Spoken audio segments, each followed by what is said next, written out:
So in our second group of images, we start out with Joey's work, and he's working on physical fitness, and his images are communicating a healthy lifestyle. So good shot of the dumbbells. I think that you've got them ordered in a fashion that aesthetically is very pleasing.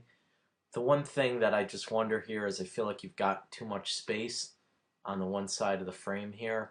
So perhaps we go with a square image. Well, maybe not even a square image, but something that accounts for that little bit extra space on that side of the frame there. I think that's kind of dead space over there. It doesn't really work. Also, and this is a problem that I think a few people have had, feels like this image again is just slightly underexposed. So we can certainly correct that easy enough, either in Camera Raw or right in Photoshop itself. Really like what you're doing here from a technical perspective, using that blurred image.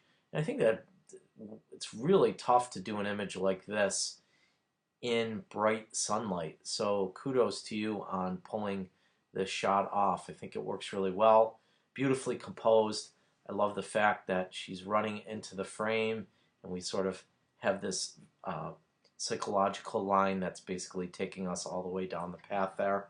And certainly the red in the runner's shirt is sort of a hot point, or, by that I mean it really pulls our visual attention right to it. So all of those things together, I think that's a really solid image.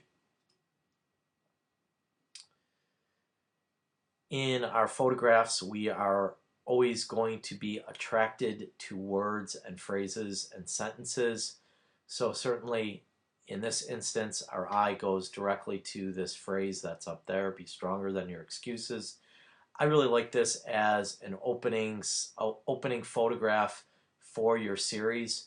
It sort of says something about the images that are coming. So as a first image, I think this works really great. Again, seems a little bit dark to me, and certainly we can fix that easy enough. Maybe something like that, I think, works a little bit better. When it's really dark like this, it sort of has like a real, almost somber feeling to it. Whereas when it's bright like this, it supports the idea that this is kind of a healthy lifestyle and something that's going to be beneficial. So think about that way. You want to tend to go brighter rather than darker on your images. Love the perspective here. Love the fact that you're down really low on the ground and shooting from that vantage point. Just again, an issue of it being too dark. So I want you to lighten your images up a little bit. And it does look like, I can't tell whether that's a guy or a girl. Looks like, okay, it's a guy. Sorry about that. The hat seems like it's a little bit out of focus.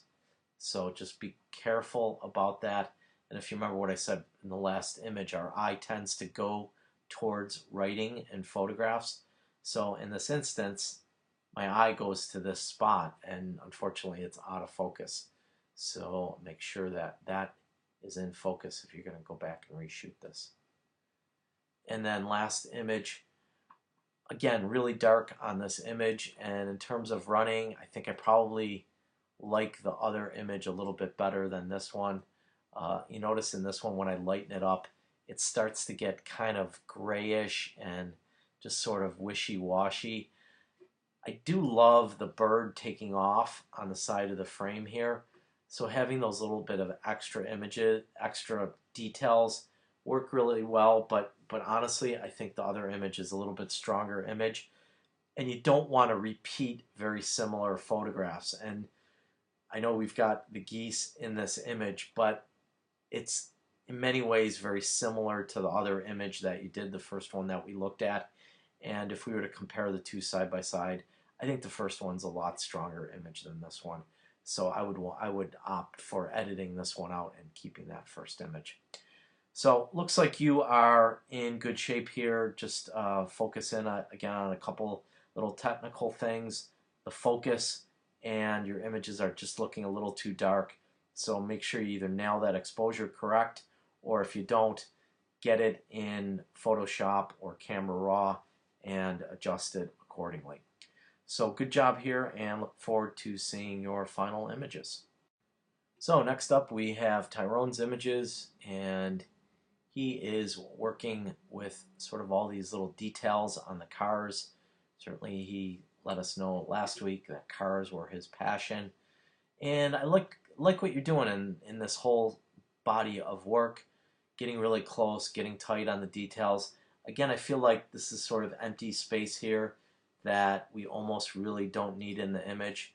So why not get a little bit tighter on that grill and just focus in on all these wonderful shapes and patterns that are going on in there. I like this image in a way because it feels like the car is actually moving.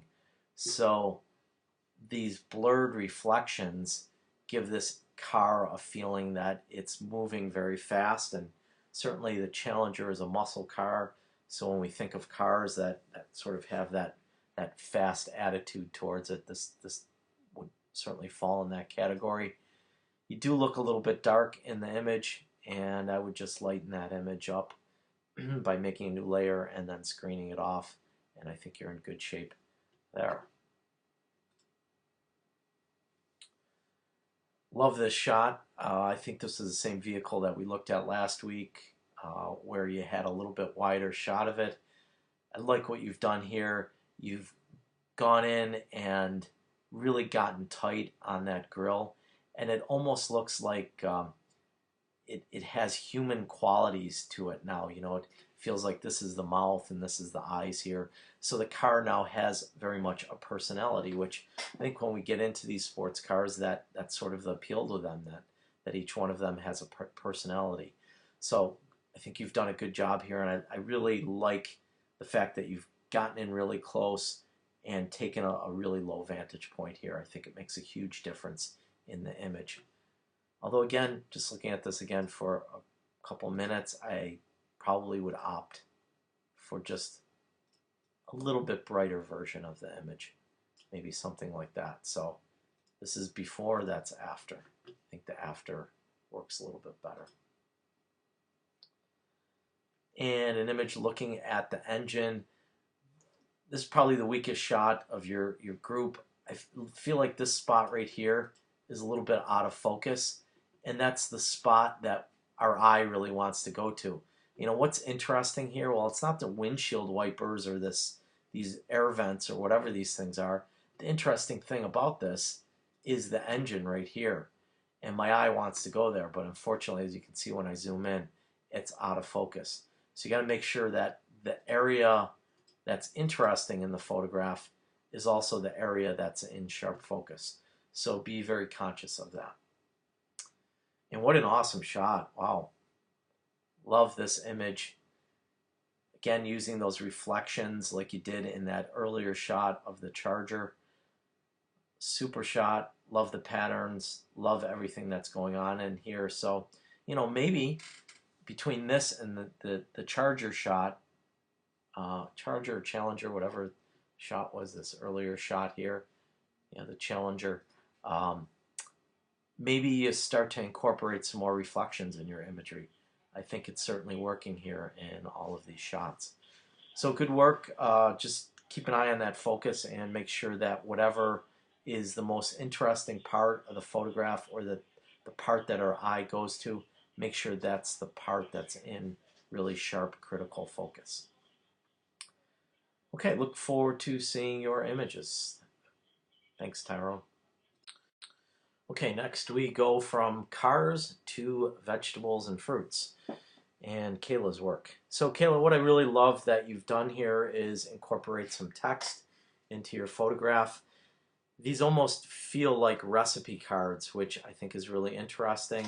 You know, you're taking these fruits and vegetables that might not be the most visually appealing and offering us sort of a visual cue as to what we could do with them, how we could repurpose them or reuse them. So I think you've done a great job here. Love the composition of this. You've got this beautifully placed within the frame. And I think the way the line of the banana goes down right to the wording is really perfect. Really like this shot too. You know, I almost feel like this could be like a little poster you could hang in your kitchen, you know, sort of framed and stuff like that. The one thing I want you to focus a little bit on, look at your white background in this image, then look at it in this image. Notice how it's a little bit yellow there versus here it's a little bit white. For something like this, a series like this, I think you want to be very consistent on that background. So this one, and this one, the backgrounds are pretty clean white.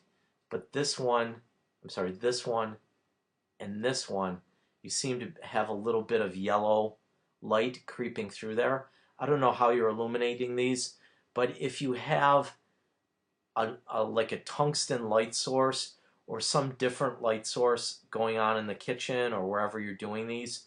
So in other words, if you have daylight or window light you're using to illuminate these, and then also some sort of overhead light or floodlight or something like that, those color temperatures or the color cast that the lights produce might be giving you a little bit of this extra color in there. So just be very conscious of that. Certainly we could go in and play around a little bit.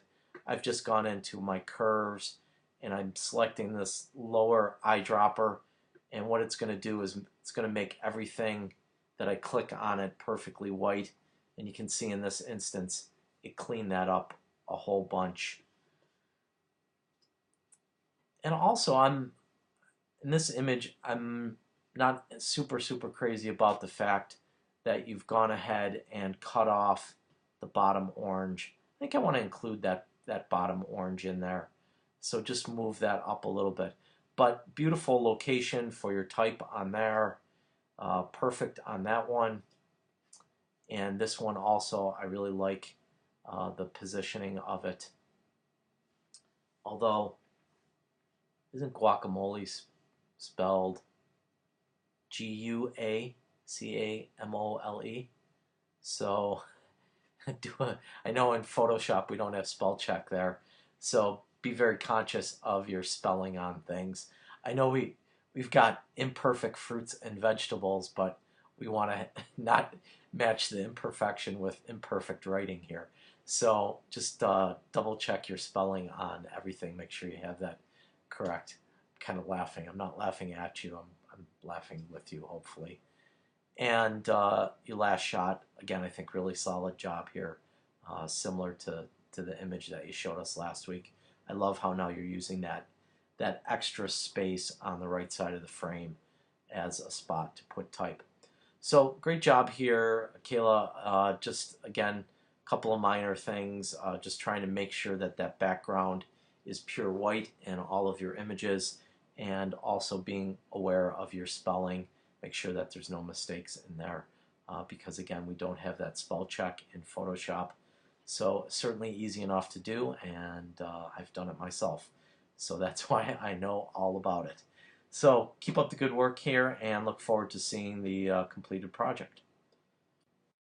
And last but not least, we have Kaylee's photographs. Again, she's showing us athletics sort of from the athlete's perspective as opposed to from the spectator's vantage point. And I think this is a great image. You know, shooting the girl from the back, you know, typically I wouldn't tell you to do something like that, but in this instance, I like the fact that it goes along with the whole concept of your project, that we're sort of in the shoes of this little girl, looking at it from someone who is actually a participant in the sport. So I almost feel like this could be an image that would go in the beginning of your series. So if we were sequencing it, it might be one of the first images. The one thing I want to point out here, this image seems a little bit on the bluish green side, so we certainly could do a color balance on this and add a little bit of yellow and add a little bit of magenta to it. So before, after, that can be done in your camera raw settings also. In the white balance in the upper right corner of the tabs, you can pull that down from daylight to cloudy or to shade, and I think it'll give us a little bit less bluish green type of photograph. And second shot, again, love this shot. You know, I feel like I'm right in that huddle with all these kids, and I love the expressions on everybody's faces, and even the fact that all three of these girls seem to be missing almost the same exact tooth in the image. So for me, again, this sort of brings a smile to my face. Really love this shot. So great job on this one. Again, maybe the image is a little bit dark and a little bit bluish green. So play around with your exposure and play around with your color balance in there. And then we've got a shot where we've got the movement of the ball, so you're doing some blurring. Again, I like it, although I'm not super crazy about the shadow underneath her arm there. Looks like you did a slow shutter with a flash fill in there. Let's see if your flash went off. Yeah, so it looks like your flash went off there.